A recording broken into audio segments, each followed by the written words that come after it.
I'm Jeff with Sites Professionals. We're a psychiatric services staffing agency. A lot of things go into a rewarding placement in a community-based mental health setting. We're going to focus on two for psychiatrists in this video: paperwork and support. Let's address the dirty word first: paperwork. Nancy and I have been working in community mental health since 2003 in one capacity or another. We were frontline staff during the passage and the phase-in of the California Prop 63 Mental Health Services Act. Paperwork was just about all anyone was talking about back then. And to this day, in our work with agencies and psychiatrists, it remains one of the heaviest of topics and the one most likely to cloud an otherwise sunny conversation. Look, we can't do much to change the quantity of paperwork required to practice in community mental health. The topics of contracts and reimbursement are beyond the scope of this video. We do, however, have some suggestions to keep your paperwork manageable so that it doesn't sap your love for the therapeutic work that you were born to do, and so that it is submitted on time, keeping our terrific community care agencies open and keeping you current on your student loan payments. Agencies' policies vary, but most that we've come across in Southern California adhere to something like an hour and a half for med evals plus 30 minutes for notes, and around 30 minutes total for med follow-ups, and that's including notes. Whatever the allotment, we feel strongly that all notes should be completed during this time. Barring unusual or unforeseen events getting in the way, if you can't get your notes done in the period assigned, it is an indication that things are not going smoothly. Something is not right. This is not to say that you are at fault. But instead of playing catch-up at the end of every day or every week, we suggest that you will thank yourself if you spend a little energy getting to the root of the problem. So, when it comes to paperwork, we have 3 pointers. The first thing to do at any new placement is to get familiar with the agency's electronic health record system, or EHR, of choice, the one that they use. Even if it is one you've already used, get to know how it is being used at this new agency.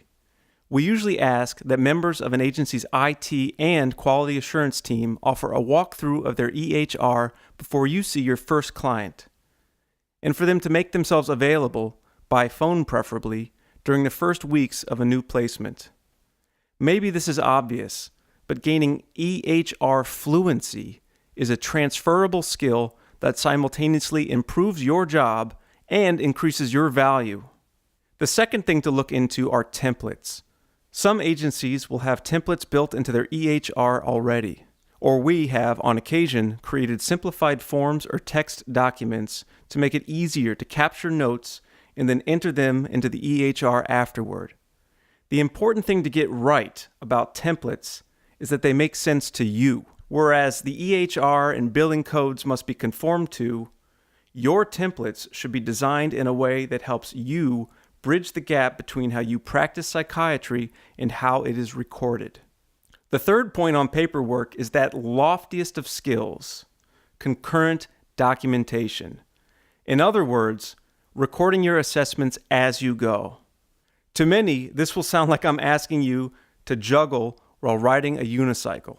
You may even point out that I have a hard time looking into the camera at the same time as narrating a video. However, once you get the EHR stuff down and your templates are dialed in, please consider practicing concurrent documentation, especially in the more routine parts of a typical evaluation. I believe you'll thank me, and if you don't, I take my constructive criticism via email, please. After paperwork, the second thing we want to address is the support you get at an agency. Your medication support team at any placement was likely in place prior to your arrival, and there isn't much you or we can do to change it in the short term. There may be opportunities to shape your dream team over time, and we have had occasion to intervene or make suggestions in the past. For example, having a regular dialogue with the CEO and department heads is never a bad idea. Building a rapport takes time, but it will not only empower you, it will also be helping leadership best utilize their medication support teams for the highest quality of care. But not to get ahead of myself, it is the day-to-day support of your team that makes all of the difference. Smart scheduling is hugely impactful.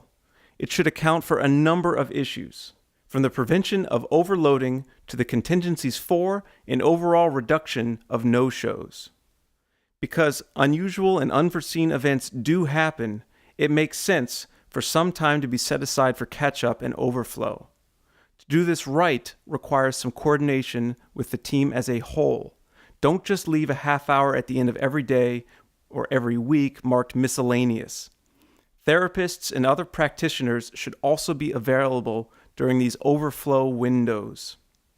That is to say, the team's schedules should provide a routine overlap of times when direct client care is not scheduled, so that in the event everyone is on top of their paperwork, available practitioners may get together to perform case consultations or consult with external providers, such as a client's primary physician. All of these are billable and collaborative activities, and hopefully way more stimulating than staring at a computer. Not to mention, they are central to excellent client care. Furthermore, smart scheduling should obviously account for your face-to-face interaction with clients. We recommend what we refer to as sequential variety. By this we mean don't schedule a bunch of the same type of work back to back. This variety will break up the day and create some wiggle room in your scheduling.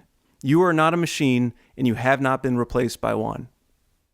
We've spoken to the differences in med evals and follow-ups, but other requirements, for example, the JV 220 requirements for Los Angeles County foster youth, should be accounted for when applicable.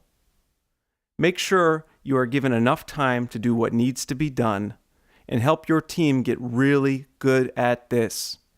Just like with EHR fluency, team building is a transferable skill that improves your job and increases your value. Encourage and advocate for therapists to attend medication appointments. Remind your team and their administrators that this time is billable. It fosters collaboration, and it gives you consistent and timely feedback on medication compliance and treatment progress. Also, as stated before, in the event of a client no-show, the two of you are already in the same room, making it convenient to do a case consultation. Lastly, a strong support team will be carrying the load on most ancillary tasks. While there is nothing necessarily wrong with having a psychiatrist take vitals, follow up with pharmacies, or triage after-hours care, it is not a very good use of your time or an agency's budget. Having most of these tasks handled by your team is a worthy and attainable goal. So that's it in a nutshell. Those are our thoughts, or certainly plenty of thoughts for one video. If any of this resonated with you, we want to talk. Give us a call at 818-802-6782, or you can email us at hello@sitesprofessionals.com. Thank you for watching, and thank you for your commitment to our communities.